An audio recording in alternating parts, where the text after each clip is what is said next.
The member for Oshawa. Thank you, Madam Speaker, and I am also glad to be able to stand in this legislature and add my voice and maybe some of my own perspective on Bill 154, Stop Cyberbullying in Ontario Day, as brought forward by the member opposite. This has been a worthwhile debate. Many of them are, Speaker, but for the reasons that we've heard, that there are personal parts to this that maybe we can grow and appreciate a little bit more about each other, but by extension, each other's families and communities. And I think, as we have heard, there's so much in terms of the long-lasting impact of bullying, of harassment. I'm sitting here, and my colleague from Parkdale High Park was just showing me some of the vitriol that she has personally had, and I'm reminded of some of the unpleasantness that I too have encountered. I remember the first one since being elected, and the very first email or comment on Facebook under a picture. I remember the picture. I had a new purse in the picture, which is why I remember that picture. And someone had commented underneath, how can we expect anything from someone who can't even dress herself? And I remember thinking, what? That's dumb. And I've never forgotten it. And it wasn't a violent comment, it was just a dumb one. And I thought, I actually don't hate that outfit, but what a stupid moment that had an impact. Now, I've got far worse than that, but that's just to show that people just drop things all over the place. These, as the government House Leader called it, a throwaway comment. But people pick those up and they carry them. So you imagine a child who cannot escape comments or the relentless attacks.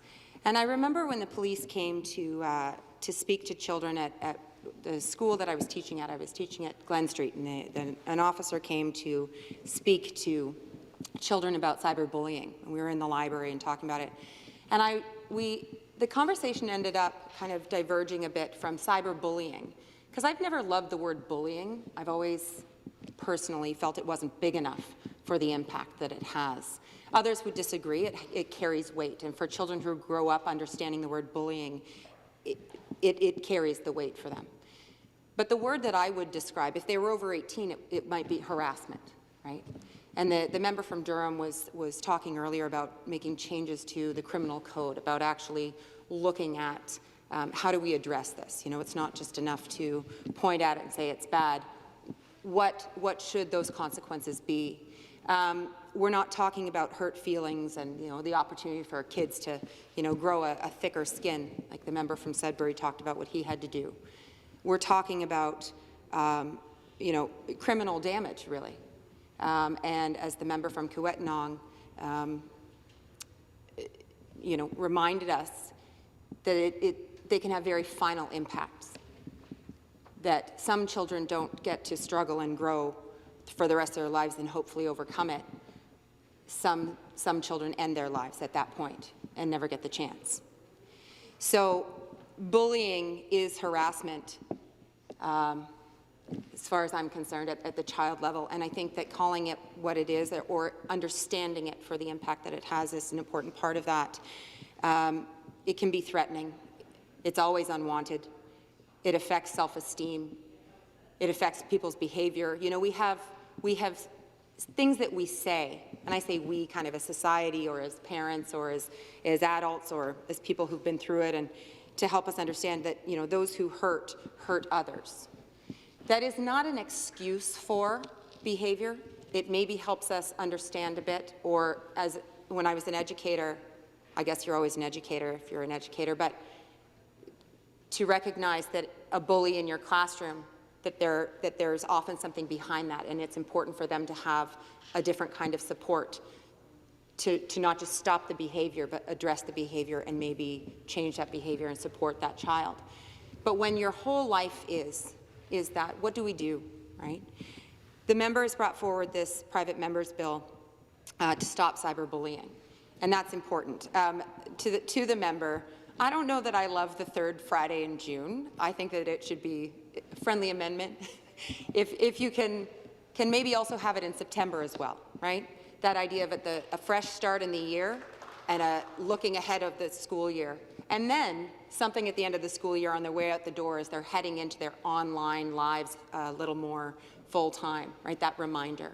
Because, I mean, it doesn't matter really when you do it, it is all the time.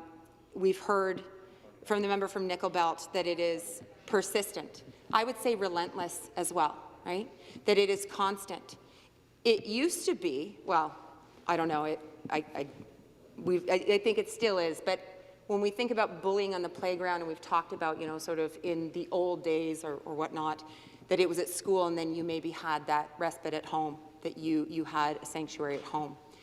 That does not exist anymore, that it follows them. And it isn't when you're sitting in front of your computer that you're at risk. It's when the notifications go off on your watch, right? It's when your phone goes off. You want to watch something on, you know, you want to play your video game. You've got people online. You know, the drive-by bullying on the video games, because that is also interactive in the broader world. It is everywhere in everything that children do, or young adults do, or adults do, right? We're all living online. We're learning online. We're terrified of it, but there's a need to participate in it. My father doesn't have a cell phone. Blows my mind. Like, I do not know how he functions in the world. Arguably, he does, you know, but without a cell phone. I don't know of too many other people that don't have access or connection to that constant online. My father's on the internet. Don't worry, he's online. Sometimes too much, but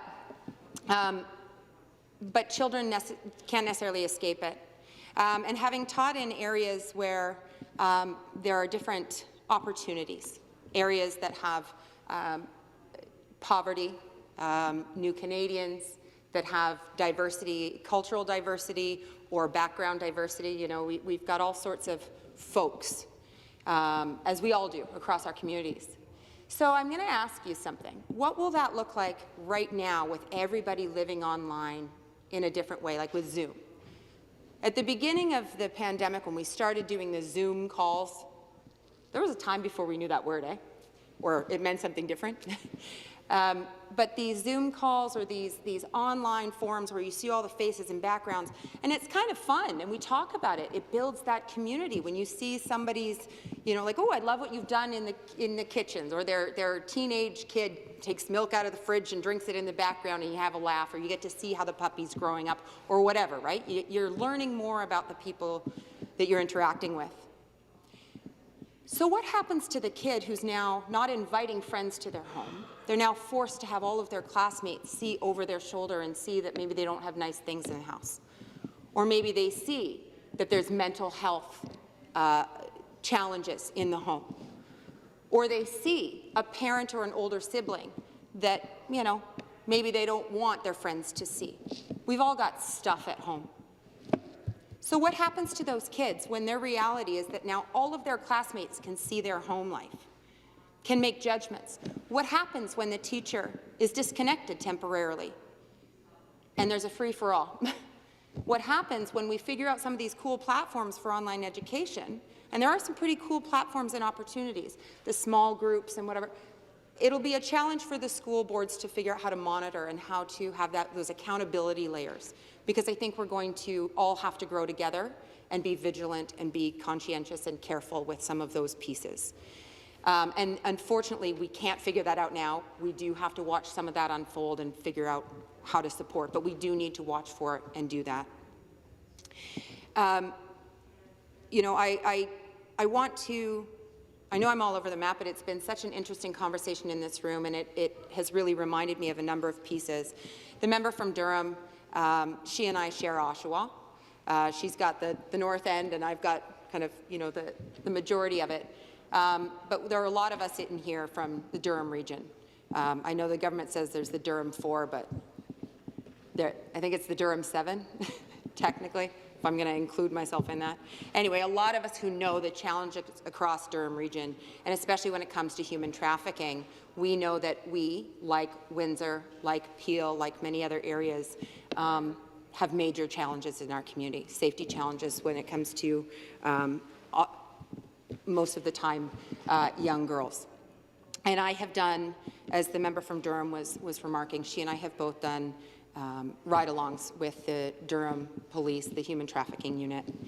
And it is a remarkable unit. And they do a lot of partnership with community agencies and organizations. I serve on the anti-human trafficking task force with a number of the shelters, agencies, groups who are trying to keep track of this problem and figure out how to support, how to prevent. All of that has to come together as a community. And I've been really proud to do some work with victim services.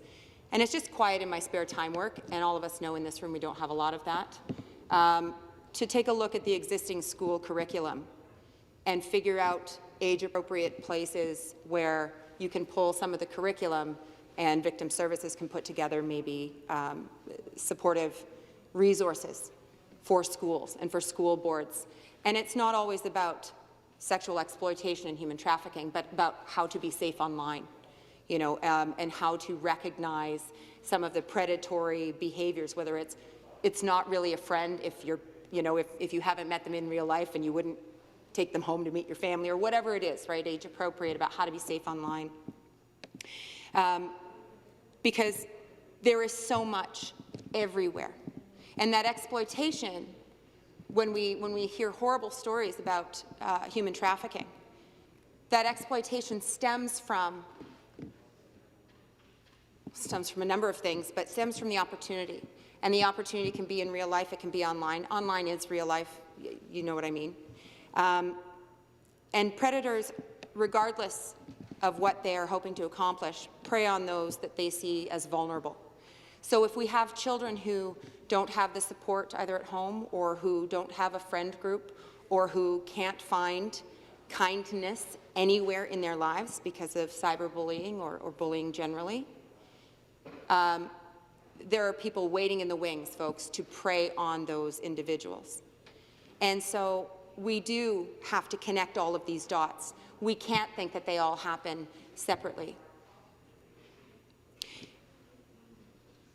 There are online resources, and the member from Sudbury said earlier in response to some of the comments across the way that when we talk about some of the awful things that we have the opportunity to know or responsibility to know in this role, and we share it in this House, people may criticize us and say, well, you shouldn't say those things because people might get good ideas.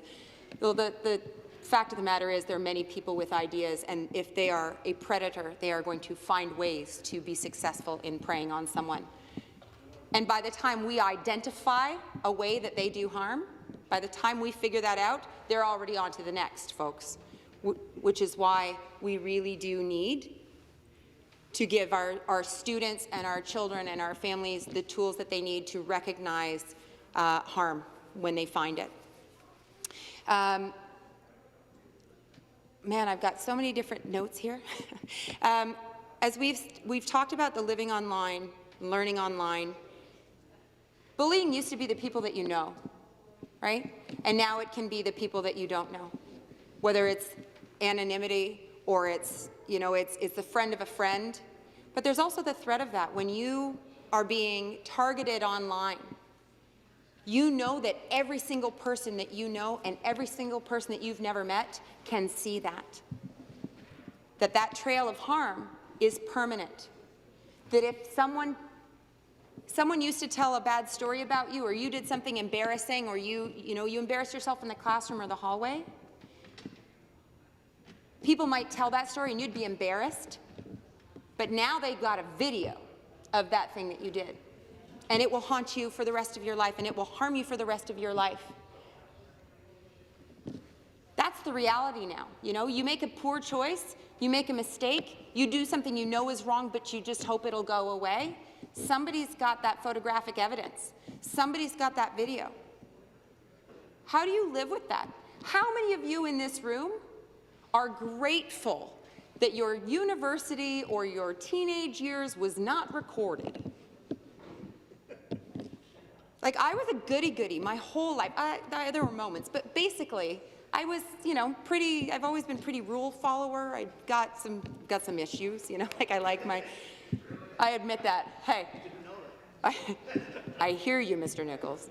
Anyway, the point is, I still look back and I think, ooh, that was kind of dumb. I'm really glad that was when photos were not digital yet, right?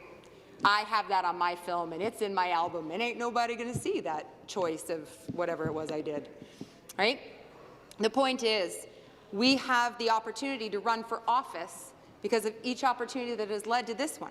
So what about the kid who knows that if they ever made a name for themselves, that somebody would dredge up that picture, that somebody would dredge up that video? Like, imagine living your whole life with that hanging over your head. So I think more and more the online safety and whatnot is important, but we can't just put it on the kids to learn the rules and behave yourself and make good choices. When, as we've heard, there are so many models out in the world. So when we look at world leaders, when we look at influencers in the music world, when we look at, you know, artists that we value, when we look at whoever your icons are, people watch their behavior.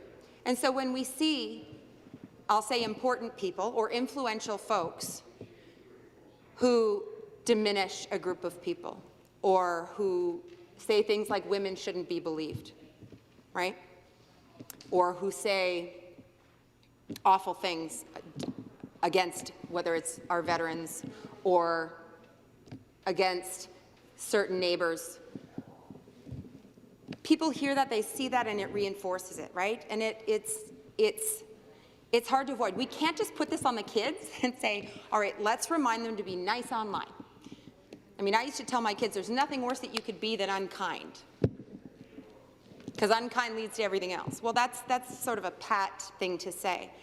But if we as adults, if we as role models, if we as elected leaders don't live by that, it's really hard to have somebody who is watching you, you know, do something different than what we lay out for them. I've had a couple of times actually in the past couple of months, not just the pandemic, actually, I guess the last year, some moments to reflect. So